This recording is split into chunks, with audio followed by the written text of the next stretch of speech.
Insônia, Stephen King. Narração, Dani Bernardo. Prólogo. Antecipando o velório. 1. Relógio da morte. A velhice é uma ilha cercada de morte. Juan Montalvo, sobre a beleza. 1. Ninguém, e muito menos o Dr. Lichfield, disse francamente a Ralph Roberts que sua mulher ia morrer. Mas chegou um momento em que Ralph compreendeu isso sem precisar que lhe dissessem. Nos meses de março a junho, sua cabeça passou por um período barulhento e atordoante. Um período de reuniões com médicos, corridas noturnas ao hospital com Caroline, viagens a outros hospitais em outros estados para fazer testes especiais. Ralph gastava boa parte do tempo da viagem agradecendo a Deus pelo seguro médico de Caroline, que tinha cobertura total, pesquisas pessoais na biblioteca pública de Derry, primeiro a procura de respostas que os especialistas pudessem ter deixado escapar, depois a procura de esperança e de alguma coisa a que se apegar. Naqueles 4 meses lhe pareceu que o arrastavam bêbado por um parque de diversões maligno, em que as pessoas que se perdiam no labirinto de espelhos estavam realmente perdidas. As que andavam nos brinquedos estavam realmente aos berros, e que os habitantes do Castelo das Bruxas o olhavam com sorrisos falsos nos lábios e terror nos olhos. Ralph se apercebeu disso aí pelo meio de maio, e quando junho chegou, ele começou a compreender que, nesta feira de horrores, os mascates da medicina só tinham remédios inócuos para vender e que o ritmo alegre e rápido da música que saía dos alto-falantes já não escondia muito bem que se tocava a marcha fúnebre. Era um parque de diversões, sim, mas de almas perdidas. Ralph continuou a negar essas imagens terríveis, e a ideia ainda mais terrível que o espreitava por trás delas. Durante todo o início do verão de 1992, mas quando junho cedeu a vez a julho, isso se tornou finalmente impossível.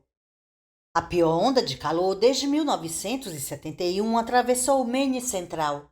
E Derry cozinhou num caldo de mormaço, umidade e temperaturas diárias em torno dos 32 graus. A cidade, que não era uma metrópole movimentada nem nos seus melhores dias, mergulhou num completo estupor. E foi nesse silêncio abafado que Ralph Roberts ouviu pela primeira vez o tic-tac do besouro e compreendeu que, na passagem do verdo frio e úmido de junho para a imobilidade ressecada de julho, as chances mínimas de Caroline se eclipsaram.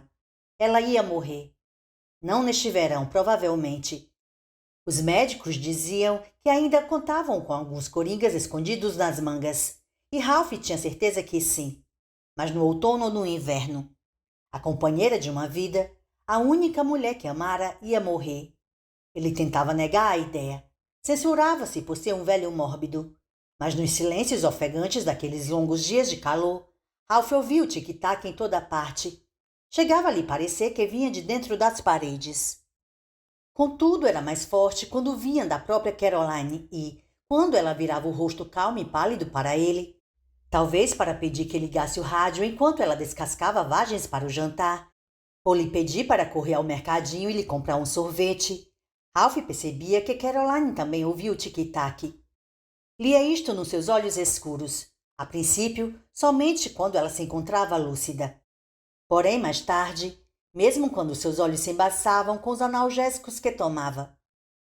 Por aquela altura, o volume do tic-tac aumentara muito e, quando Ralph se deitava ao lado da mulher naquelas noites quentes de verão, quando um simples lençol parecia pesar 5 quilos e todos os cachorros de Derry pareciam estar uivando para a lua, ele escutava o relógio da morte tic-taquear dentro de Caroline e tinha a impressão de que o próprio coração ia se partir de tristeza e terror.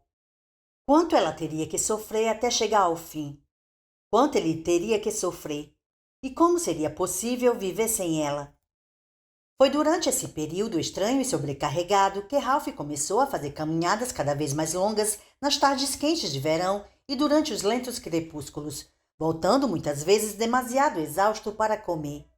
Esperava que Caroline o censurasse por tais saídas, que dissesse: "Por que não para com isso, seu velho tolo?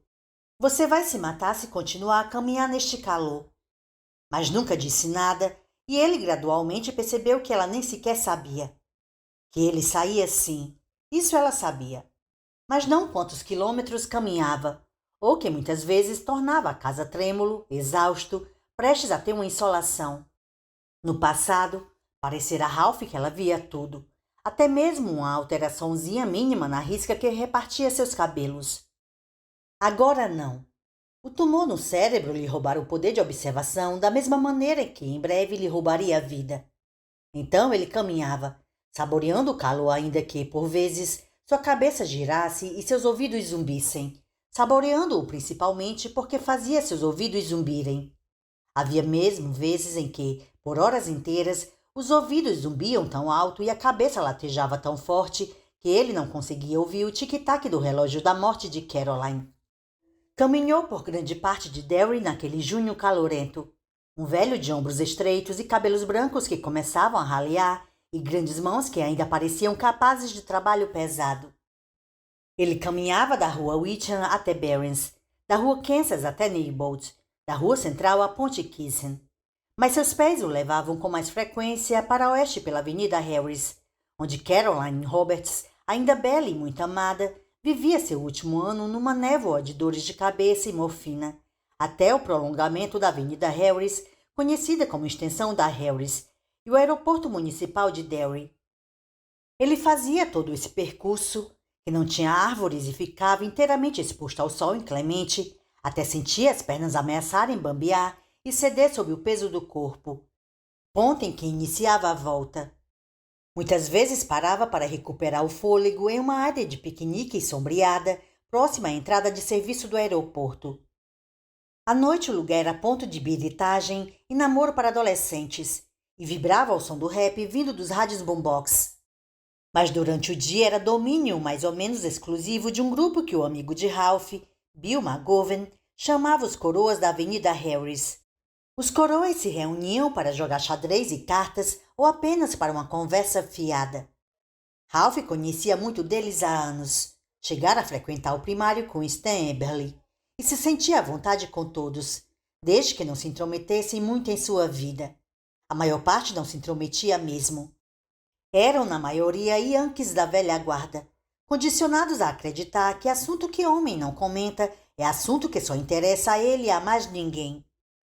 Foi numa dessas caminhadas que ele percebeu que havia algum problema muito sério com Ed Dipno, seu vizinho de rua. 2. Naquele dia, Ralph caminhara muito mais longe pela extensão da Harris do que de costume. Possivelmente porque nuvens de tempestade tinham escondido o sol e começara a soprar uma brisa fresca, ainda que inconstante. Ele mergulhara numa espécie de transe, sem pensar em nada.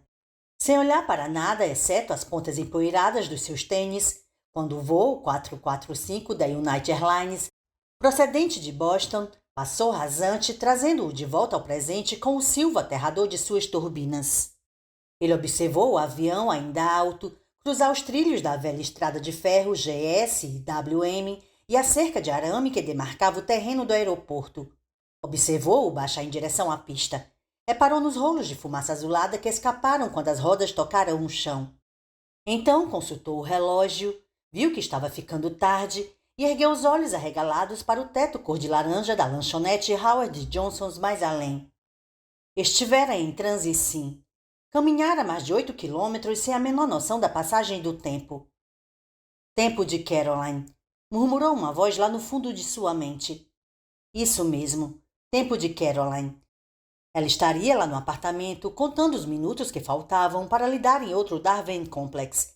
E ele na rua do outro lado do aeroporto, de fato, a meio caminho de Newport. Ralph olhou para o céu e, pela primeira vez realmente, viu as nuvens de tempestade roxo hematoma que se empilhavam sobre o aeroporto.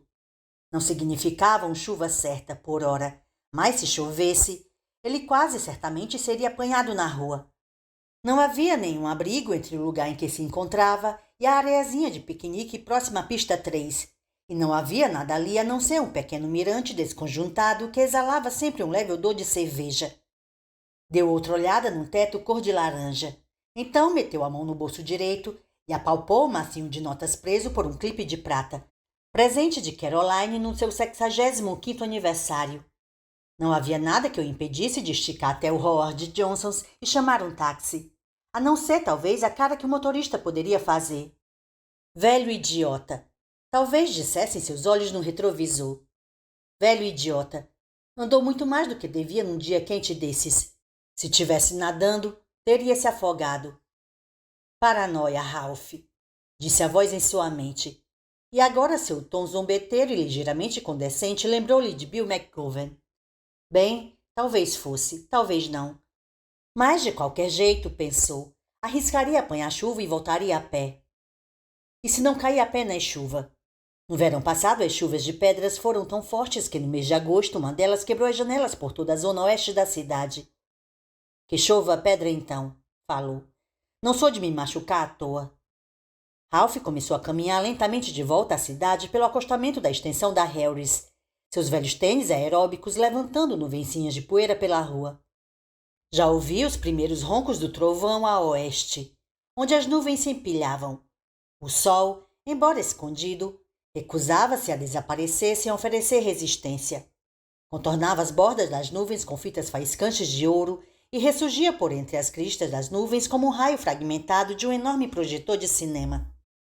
Ralph sentiu-se satisfeito com a decisão de caminhar, apesar do incômodo nas pernas e da dorzinha insistente na altura dos rins.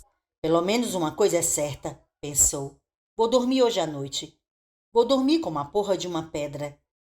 A periferia do aeroporto, hectares de capim seco que escondia os trilhos enferrujados da ferrovia como os destroços de um antigo naufrágio, ficara agora à sua esquerda. Lá longe, além da cerca de tela, ele viu o 747 da United do tamanho de um avião de brinquedo, taxiando em direção ao pequeno terminal que a United e a Delta dividiam. O olhar de Ralph foi atraído por outro veículo, um carro, que deixava o terminal da aviação geral, do lado de cá do aeroporto. Atravessava o estacionamento em direção ao portão de serviço que abria para a extensão da Harris. Ultimamente, Ralph observara uma porção de veículos entrarem e saírem por aquele portão. Ficava apenas a uns 60 metros da área de piquenique onde os coroas da Avenida Harris se reuniam. Quando o carro se aproximou do portão, Ralph reconheceu o Datsun de Ed e Ellen de Pinot, e o carro vinha embalado. Ralph parou no acostamento, sem notar que cerrara as mãos de ansiedade ao ver o carrinho castanho apontar para o portão. Era preciso um cartão magnético para abrir o portão pelo lado de fora. Pelo lado de dentro, uma célula fotoelétrica se encarregava da manobra. Mas a célula ficava perto do portão, muito perto, e a velocidade que o Datsun vinha... No último instante, ou assim pareceu a Ralph, o carrinho parou com uma freada brusca, arrancando uma fumaça azulada dos pneus, o que fez Ralph pensar no pouso do 747, e o portão começou a deslizar pesado e lentamente no trilho. As mãos de Ralph se descontraíram. Pela janela do motorista do Datsun saiu um braço que começou a sacudir, aparentemente descompondo o portão, instando-o a abrir depressa. Havia algo tão absurdo na cena que Ralph começou a sorrir. O sorriso, porém, morreu antes de revelar sequer um vislumbre de dentes. O vento continuava a soprar fresco do oeste, onde se acumulavam as nuvens escuras, e carregava os berros do motorista do Datsun. Sacana! Filho da mãe! Viado! Anda logo! Anda logo e abre essa merda, porra de portão idiota! Puto! Traste imprestável! Não pode ser o Ed de Pinot, murmurou Ralph, e começou a caminhar sem se dar conta disso. Não pode ser. Ed era um pesquisador em química no setor de pesquisa dos laboratórios Hawking e Fresh Harbor, um dos rapazes mais gentis, mais educados que Ralph já conhecera. Ele e Caroline gostavam muito da mulher de Ed, Ellen, e da nenenzinha, Natalie. A visita de Natalie era uma das poucas coisas que tinham o poder de fazer Caroline se abstrair de sua vida atual e, percebendo isso, Ellen trazia a menina com frequência. Ed nunca reclamara.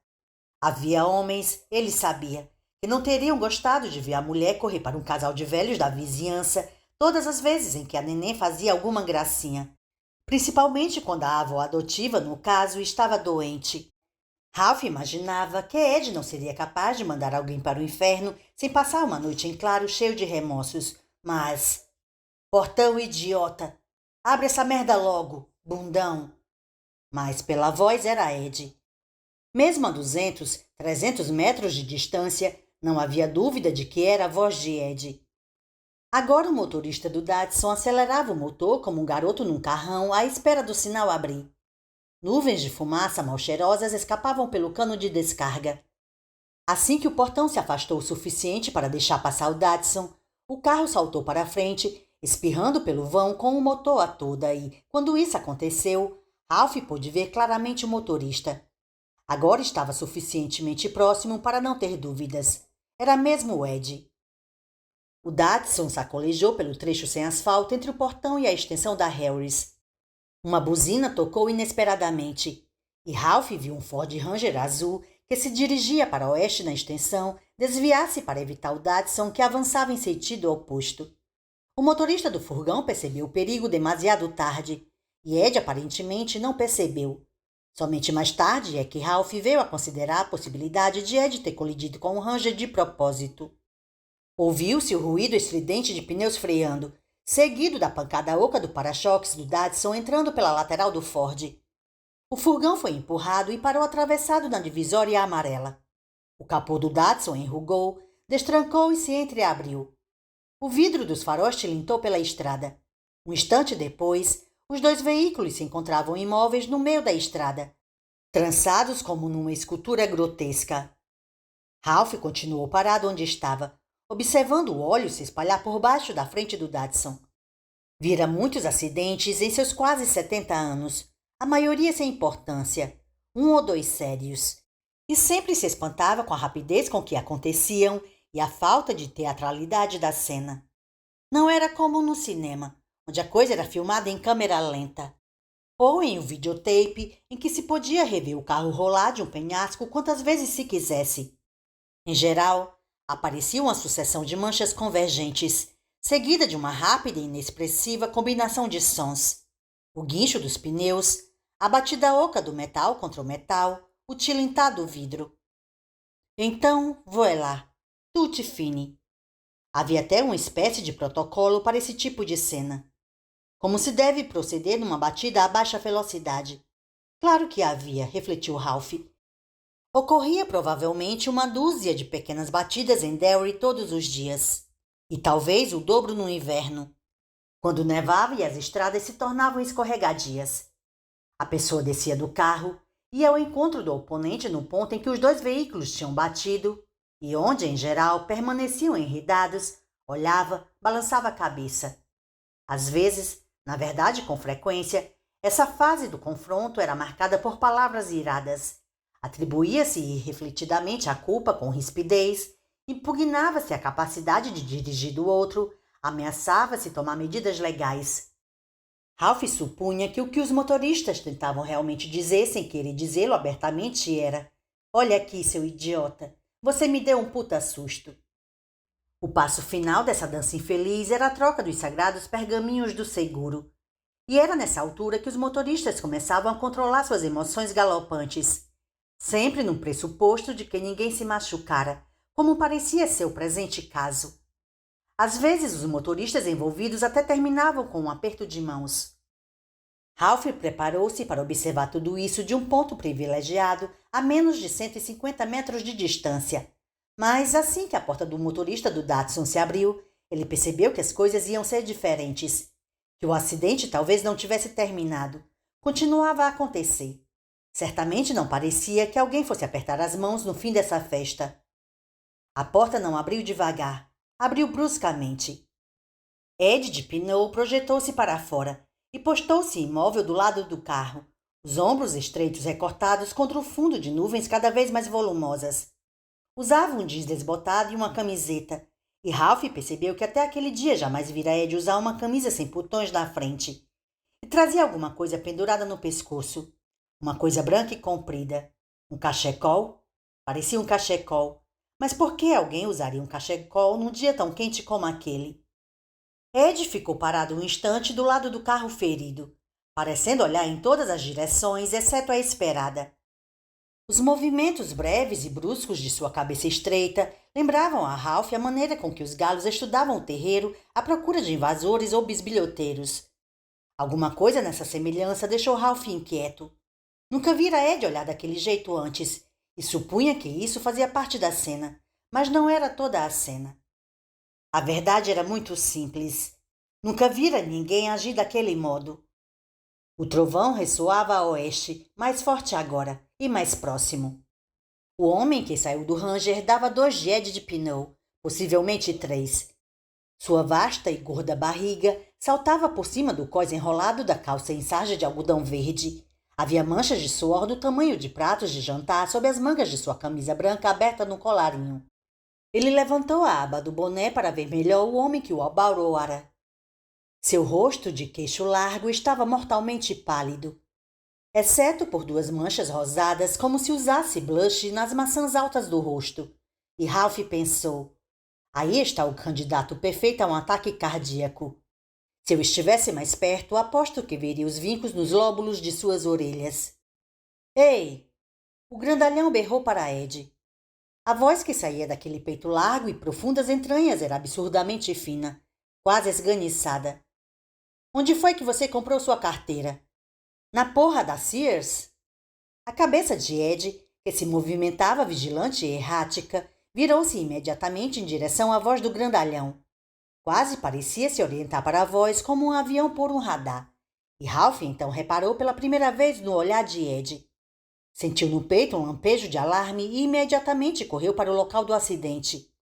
Entre mentes, Ed começara a se dirigir para o homem de boné e camisa branca empapada de suor. Era um andar de pernas e ombros retesados que não lembravam nada da sua descontração habitual. Ed! Ralph gritou. Mas a brisa fresca, fria agora com a promessa de chuva, parecia arrebatar as palavras antes que pudessem sequer sair de sua boca. É claro que Ed não se virou. Ralph se esforçou para correr mais rápido, esquecendo-se da dor nas pernas, dos rins que latejavam. Viram a mortal fúria nos olhos arregalados e fixos de Ed de Pneu. Não tinha absolutamente nenhuma experiência anterior em que basear sua avaliação, mas achava que ninguém poderia se enganar com um olhar tão óbvio. Era o olhar que os galos de briga deviam exibir quando se lançavam contra o oponente, os esporões em riste prontos para golpear. Ed! Ei, Ed, espere aí! É o Ralph! Nem sequer uma olhada para os lados. Embora Ralph estivesse agora tão próximo que Ed deveria ter ouvido, com ou sem vento. É claro que o grandalhão olhou para os lados, e Ralph observou ao mesmo tempo medo e incerteza em seus olhos. O grandalhão virou-se para Ed e ergueu as mãos conciliador. Olhe, falou, podemos conversar. Não chegou a dizer mais nada. Ed deu mais um passo rápido à frente, ergueu a mão magra, estava muito branca na tarde que escurecia rapidamente, e deu uma bofetada no queixo nada desprezível do grandalhão. O som foi de um tiro de espingardinha de ar comprimido. Quantos você já matou? Ed perguntou. Grandalhão recuou, encostando-se na lateral do furgão, a boca aberta, os olhos arregalados. O andar esquisito e empertigado de Ed não se alterou. Avançou para o homem e parou barriga contra barriga, parecendo esquecer que o motorista do furgão era 10 centímetros mais alto e pesava no mínimo 45 quilos mais do que ele. Ed ergueu a mão e esbofeteou-o de novo. Vamos, confesse, valentão. Quantos você já matou? Sua voz esganiçou num grito que se perdeu no primeiro trovão realmente imperioso do temporal que se avizinhava. Grandalhão empurrou-o, um gesto que não implicava agressão, mas simples medo. E Ed recuou, cambaleando contra a frente amassada do Datsun. Tornou a avançar logo, os punhos cerrados, aprontando-se para saltar no grandalhão, que se encolhia contra a lateral do furgão, o boné agora torto e a camisa saindo das calças pelos lados e nas costas. Ocorreu a Ralph uma lembrança, um curta-metragem de Os Três Patetas, que vira há anos, com Larry, Curly e Moy bancando os pintores trapalhões, e sentiu um repentino assomo de simpatia pelo grandalhão, que parecia ridículo e, ao mesmo tempo, morto de medo. Ed de Pneu não parecia ridículo. Com os lábios repuxados para trás e os olhos arregalados e fixos, Ed parecia mais que nunca um galo de briga. Sei o que anda fazendo, murmurou para grandalhão. Que tipo de palhaçada você achou que isso era? Achou que você e seus amigos açougueiros podiam escapar para ser... Nesse momento, o Ralph chegou, bufando e ofegando como um velho burro puxador de carroça, e passou o braço pelos ombros de Ed. O calor sob a fina camiseta do rapaz assustava. Era como passar o braço em torno de um forno e, quando Ed se virou para olhá-lo, Ralph teve a impressão momentânea, mas inesquecível, de que era exatamente isso que via. Nunca vira uma fúria tão absurda e desarrazoada num par de olhos humanos, nem sequer suspeitara que tal fúria pudesse existir. O impulso imediato de Ralph foi recuar, mas ele se controlou e aguentou firme. Pensou que, se retirasse o braço, Ed cairia sobre ele como um cachorro feroz, às mordidas e patadas. Era absurdo, naturalmente. Ed era pesquisador em química. Ed era sócio do Clube do Livro do Mês, do tipo que comprava histórias de 10 quilos sobre a Guerra da Crimeia que o clube sempre oferecia como alternativa à seleção do mês. Ed era marido de Ellen e pai de Natalie. Bolas, Ed era um amigo. Só que esse não era aquele Ed, e Ralph sabia disso. Em vez de tirar o braço, Ralph se inclinou para a frente, apertou os ombros de Ed, tão quentes sob a camiseta, tão incrivelmente quentes que latejavam, e avançou o rosto até defender o grandalhão do olhar aterrador e fixo de Ed. Ed, pare com isso, disse Ralph. Ele usou o tom alto mais firme que presumia ser o que usa com uma pessoa histérica. Você está inteiro. Pare com isso. Por um momento, o olhar fixo de Ed não se alterou. Em seguida, seus olhos se voltaram para o rosto de Ralph. Não era muita coisa, mas Ralph sentiu um ligeiro alívio a si mesmo. Que foi que deu nele? Grandalhão perguntou às costas de Ralph. Acho que ele é maluco. Ele está bem, tenho certeza. Ralph respondeu, embora não tivesse certeza alguma disso. Falou pelo canto da boca sem tirar os olhos de Ed. Não se atrevia a tirar os olhos de Ed. Aquele contato parecia ser o único poder que tinha sobre o homem, e um poder precário, na melhor das hipóteses. Só está abalado com a batida. Precisa de um tempinho para se acalmar. Pergunte a ele o que carrega debaixo daquela lona. Ed berrou inesperadamente e apontou por cima do ombro de Ralph. Relampejou e por um instante as marcas da acne adolescente de Ed ganharam um relevo nítido, como se formasse um estranho mapa do tesouro orgânico. Um trovão retumbou. Ei, ei, Susan Day! Ele cantarolou numa voz infantil que fez os braços de Ralph se arrepiarem. Assassina de bebês! Ele não está abalado, falou o grandalhão. Ele é maluco mesmo. E quando os tiras chegarem aqui, vou fazer tudo para que prendam ele. Ralph olhou em volta e viu uma lona azul esticada sobre a caçamba do furgão. Fora presa com pedaços de corda amarelo vivo. Formas arredondadas avolumavam-se sob o pano. Ralph! Uma voz tímida chamou. Ele olhou para a esquerda e viu Dorrance Masteller, com seus 90 e tantos anos, era sem favor algum o mais velho dos coroas da Avenida Harris, parado um pouco adiante do furgão do grandalhão. Traziam livros nas mãos cerosas cobertas de pintas marrons, e Dorrance o dobrava ansiosamente para diante e para trás, forçando repetidamente a lombada.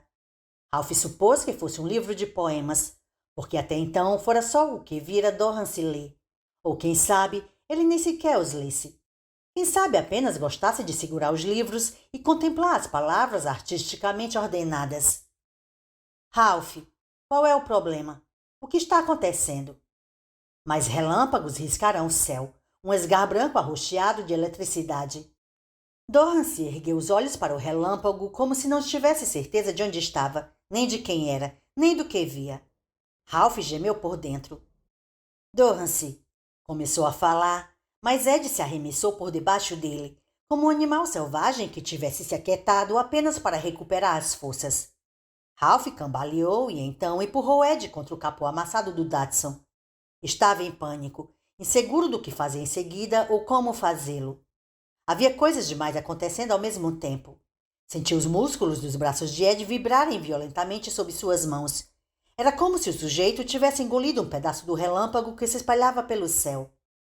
Ralph! Dorrance chamou na mesma voz calma, mas preocupada. Eu não tocaria mais nele se fosse você. Não consigo ver suas mãos. Ótimo, mas um maluco para enfrentar. Era só o que faltava. Ralph olhou para as mãos e em seguida para o velho. Do que você está falando, Dorrance? Suas mãos. Dorrance repetiu pacientemente. Não estou vendo suas. Aqui não é lugar para você, Dor. Por que não se manda? O velho animou-se um pouco ao ouvir isso. Claro, exclamou num tom de quem acaba de tropeçar numa grande verdade. É isso mesmo que eu devia fazer. Começou a recuar e quando o trovão reboou de novo, ele se encolheu e pôs o livro em cima da cabeça. Ralph pôde ler as letras vermelho vivas do título. Book Dancer's Choice. É o que você devia fazer também, Ralph. Você não vai querer se meter em histórias antigas. É uma boa maneira de se aborrecer. De que é que você... Mas antes que Ralph pudesse terminar, Dorrance virou as costas e saiu andando pesadamente em direção à área de piqueniques com sua franja de cabelos brancos, fininhos como os de um bebê recém-nascido, a se agitar à brisa do temporal iminente. Um problema resolvido, mas o alívio de Ralph não durou muito. Ed se distraíra temporariamente com Dorrance, mas agora seus olhos voltavam ao fuzilar o grandalhão. Chupador, xingou. Fodeu a mãe e ainda lambeu a buceta dela. A enorme cara de grandalhão se fechou. O quê? Ed voltou a olhar para Ralph, a quem ele agora parecia reconhecer. Pergunte a ele o que está levando debaixo da lona, gritou. Melhor ainda, faça esse viado assassino lhe mostrar.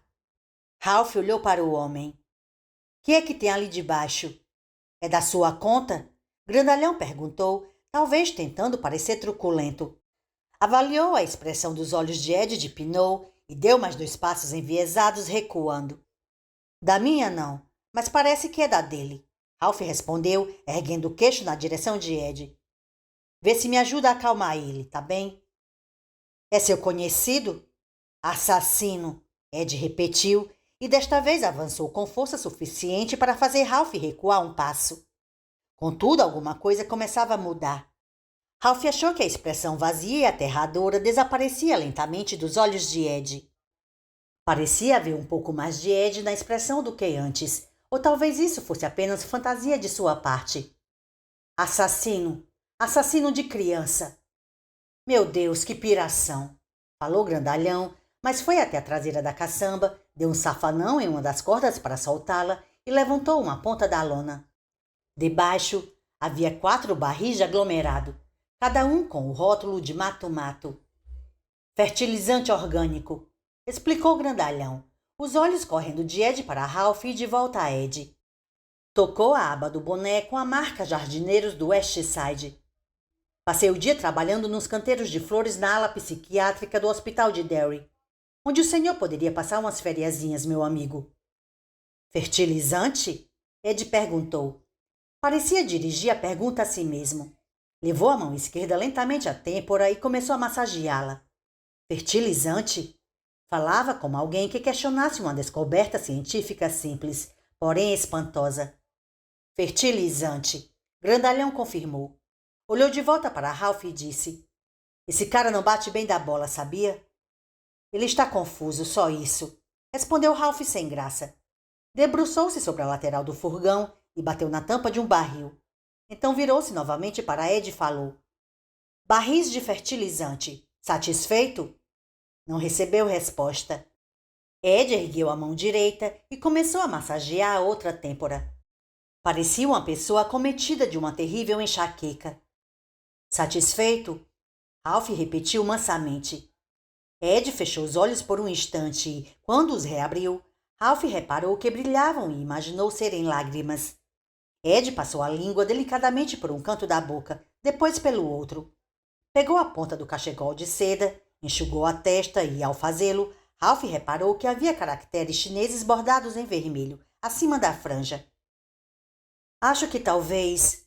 Ed começou e em seguida parou. Seus olhos se arregalaram outra vez, com aquela expressão que desagradava a Ralph.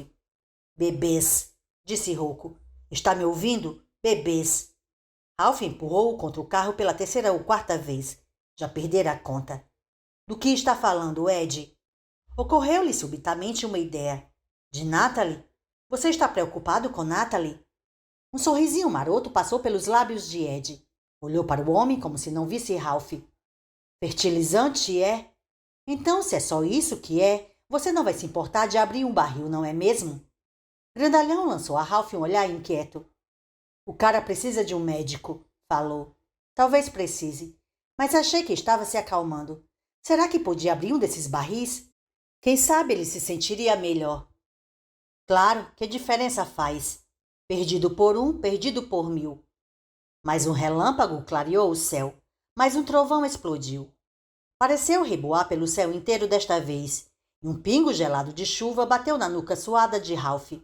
Ele olhou para a esquerda e viu Dorrance Mastella parado na entrada da área de piqueniques, o livro na mão, observando os três, ansioso.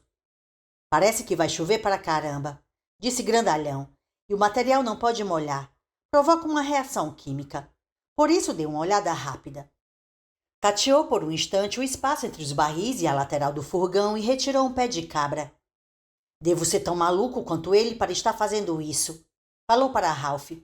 Quero dizer, eu estava indo para casa, cuidando da minha vida. Ele bateu em mim. Por favor, Ralph pediu. Só vai levar um segundo. Claro, Grandalhão respondeu com azedume, virando-se e encaixando o lado plano do pé de cabra sob a tampa do barril mais próximo. Mas as lembranças vão durar uma vida inteira. Mais uma trovoada sacudiu o dia naquele momento, por isso Grandalhão não ouviu o que Ed de Pinou disse em seguida. Ralph, porém, ouviu e sentiu um frio na boca do estômago.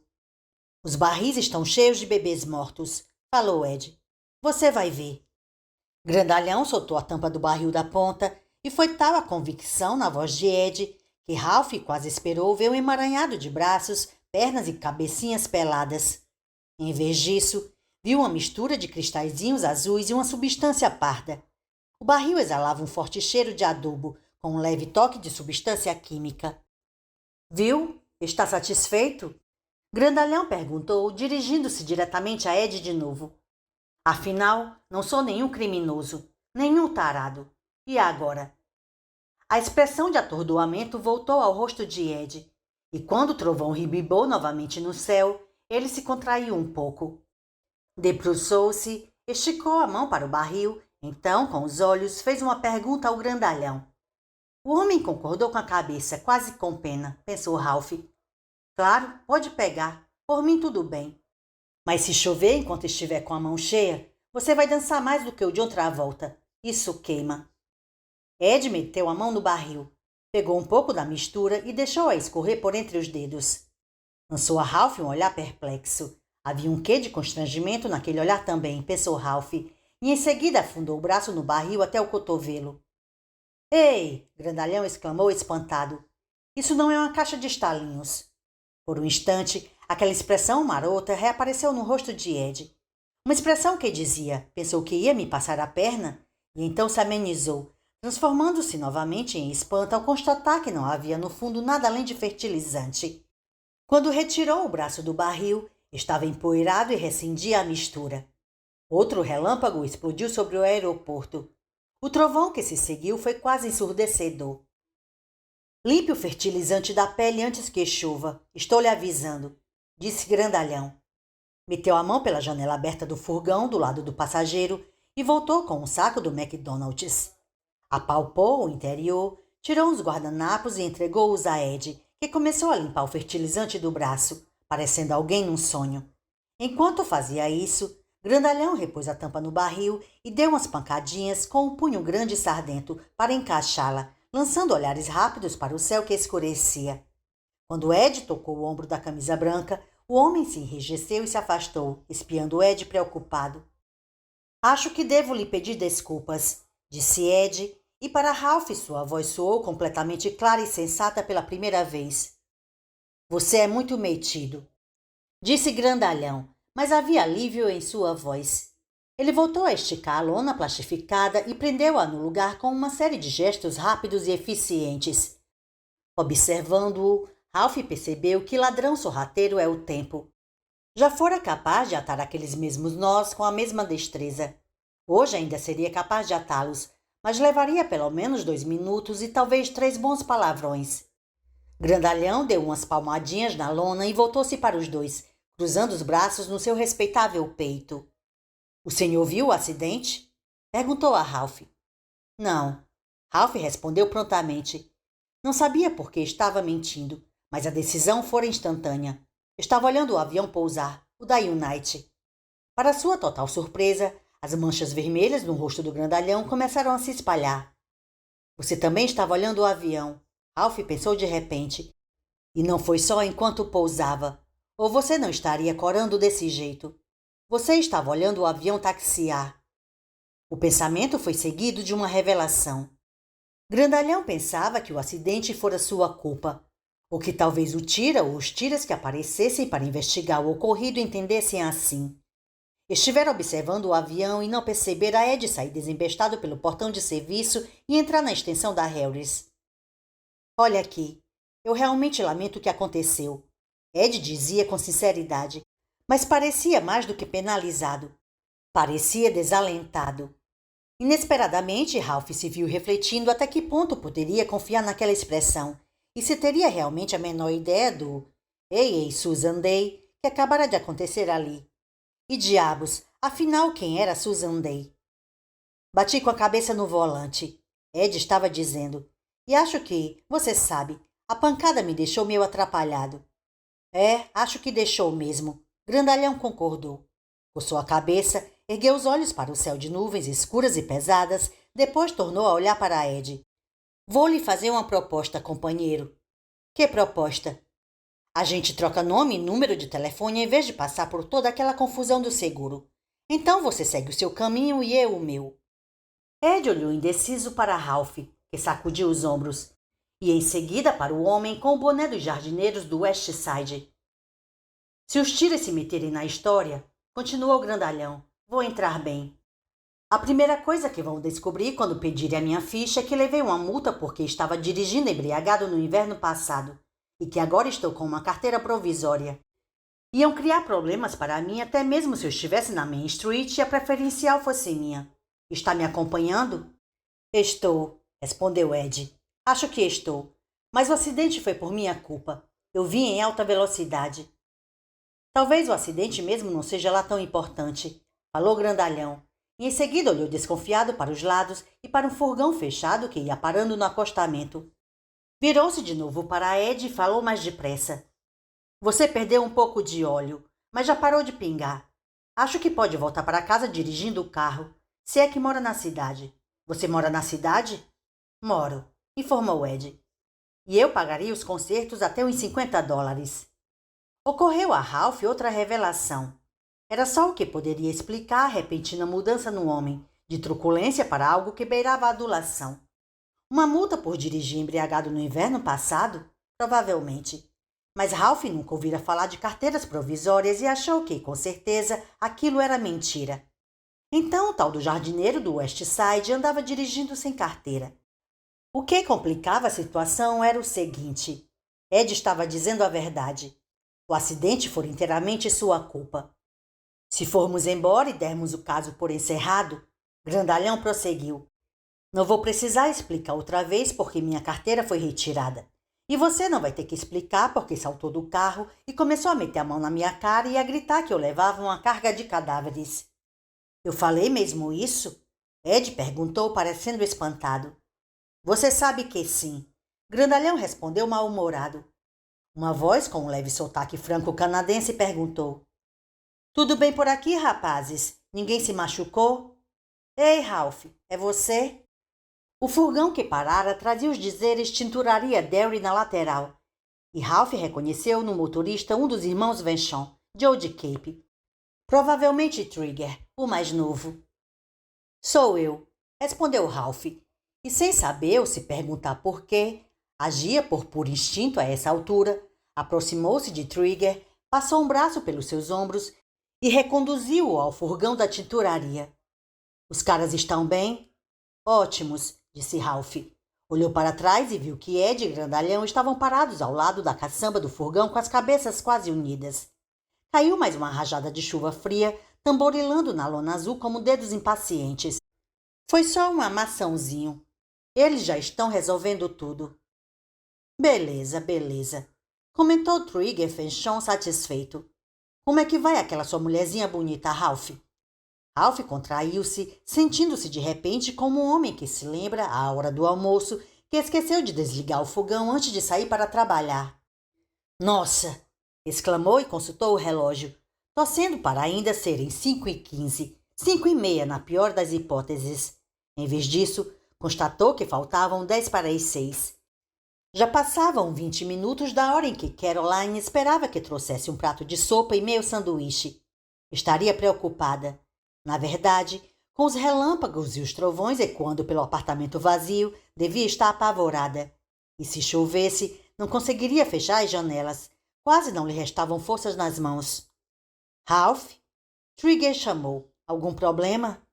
Nenhum, respondeu. Só que saí caminhando e perdi completamente a noção das horas.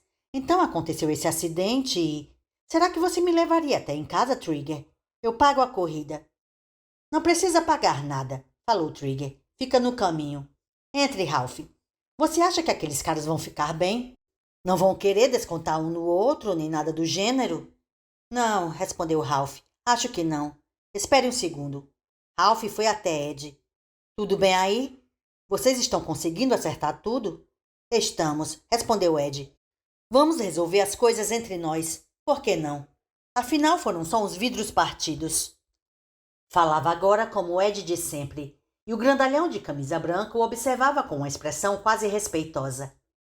Ralph continuava perplexo e inquieto com o que ocorrera ali, mas resolvera que ia deixar rolar. Gostava um bocado de Ed de Pineau, mas Ed não era uma prioridade agora em julho. Caroline era. Caroline, a coisa que começara a tic-taquear nas paredes do quarto do casal, e dentro dela, tarde da noite. Ótimo, disse a Ed. Estou indo para casa. Ultimamente sou eu que preparo o jantar de Caroline e estou meio atrasado. E começou a se virar para ir embora. O grandalhão parou e estendeu a mão. John Tandy, apresentou-se. Ele apertou a mão estendida. Ralph Roberts, prazer em conhecê-lo. Tandy sorriu. Nas circunstâncias, duvido um pouco que, mas fico realmente contente que tenha aparecido na hora que apareceu.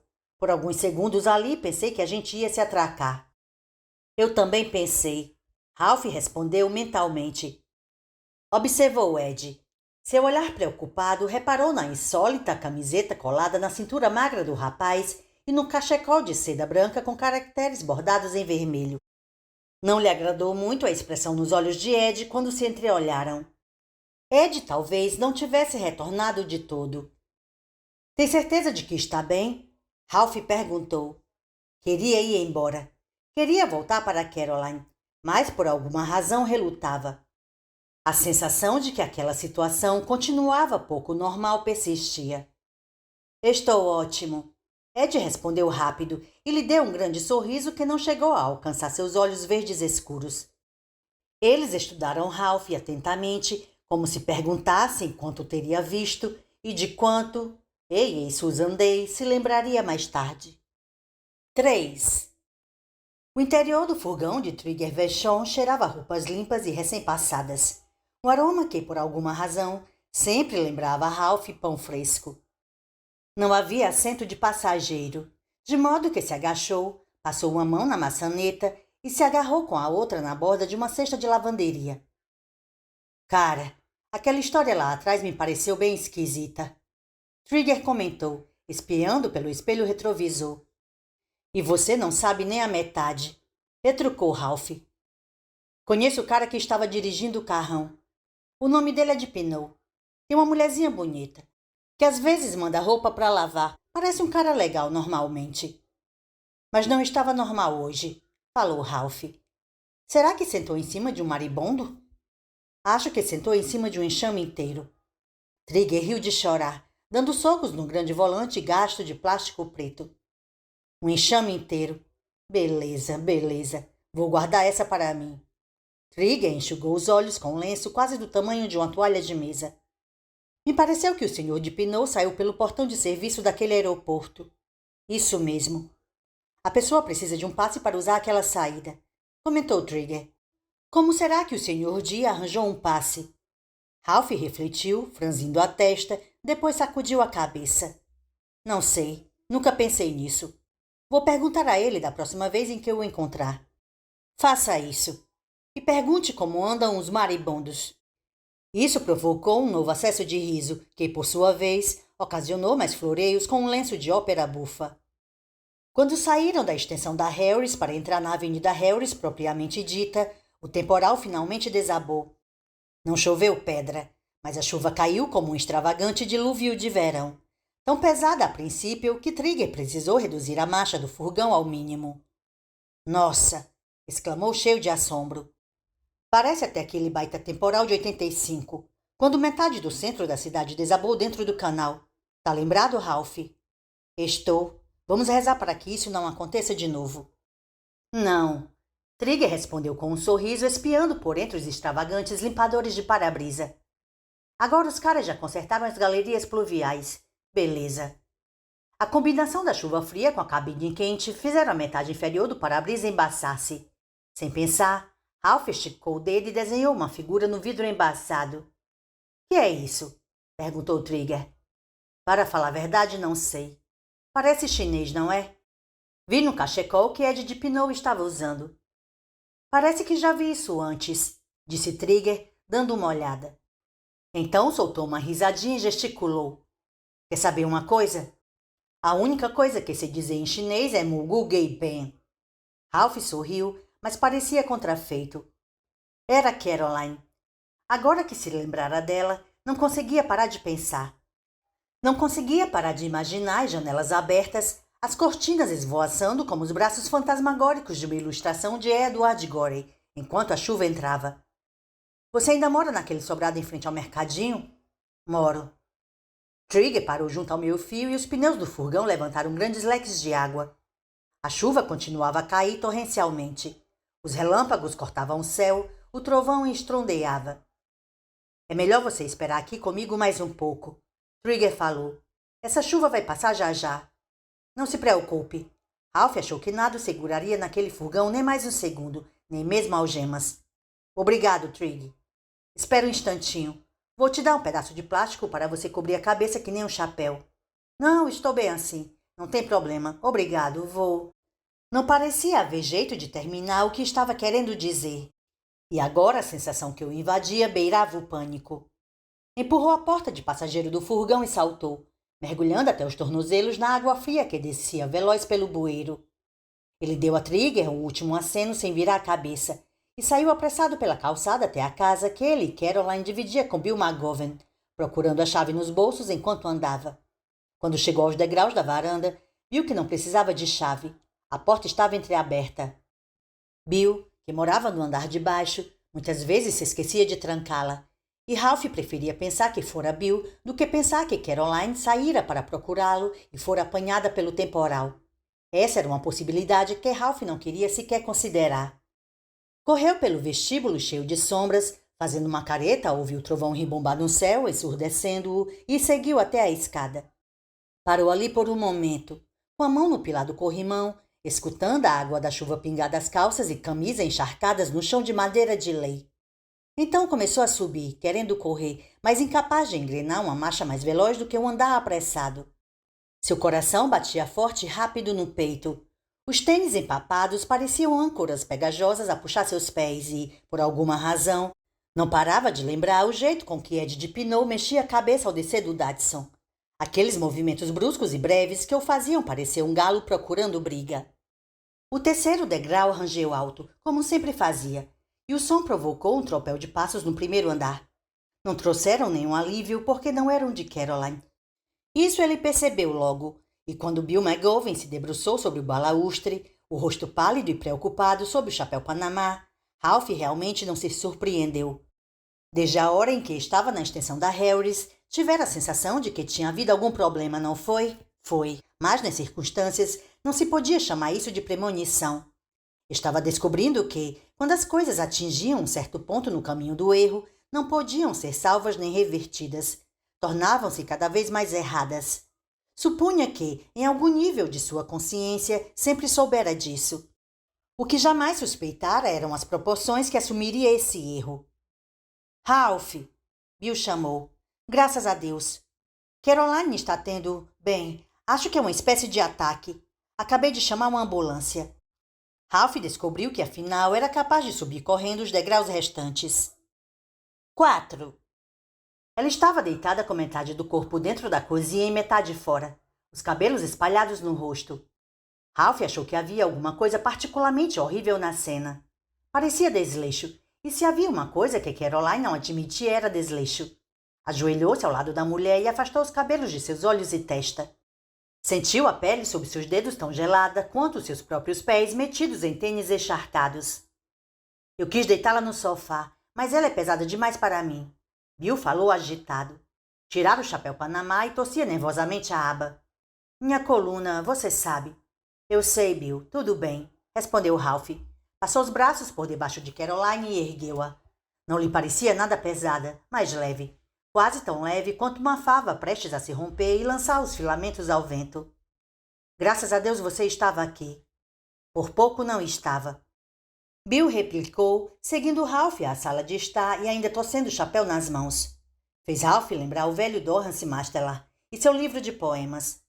Eu não tocaria mais nele se fosse você, o velho Dorrance dissera. Não estou vendo suas mãos. Eu ia saindo quando ouvi uma barulheira dos diabos. Deve ter sido quando ela caiu. Bill correu os olhos pela sala de estar escurecida pelo temporal, o rosto ao mesmo tempo perturbado e ávido, os olhos parecendo procurar alguma coisa que não estava ali. Então se iluminaram. A porta! Exclamou. Aposto que ficou aberta. Deve estar entrando chuva dentro de casa. Eu volto num instante, Ralph. Saiu apressado. Ralph mal se deu conta. O dia tinha assumido aspectos surreais de um pesadelo. O tic-tac era pior. Ouvia-o nas paredes tão alto agora que nem mesmo o trovão conseguia abafá-lo. Acomodou Caroline no sofá e ajoelhou-se ao seu lado. A respiração da mulher estava rápida e superficial, e o hálito horrível. Ralph, porém, não se afastou. Aguente firme, meu amor, falou, segurando a mão dela. Estava tão pegajosa quanto a testa, e beijou-a com ternura. Aguente firme, está tudo bem, tudo bem. Mas não estava bem. O tic-tac-á significava que nada estava bem.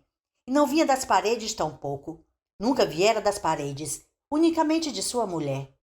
Vinha de sua querida, que estava se distanciando, e o que faria sem ela? Só precisa aguentar firme, disse. Aguente firme, está me ouvindo?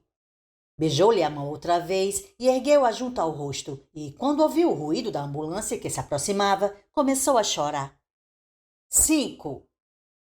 Ela voltou assim na ambulância que atravessava Derry em alta velocidade.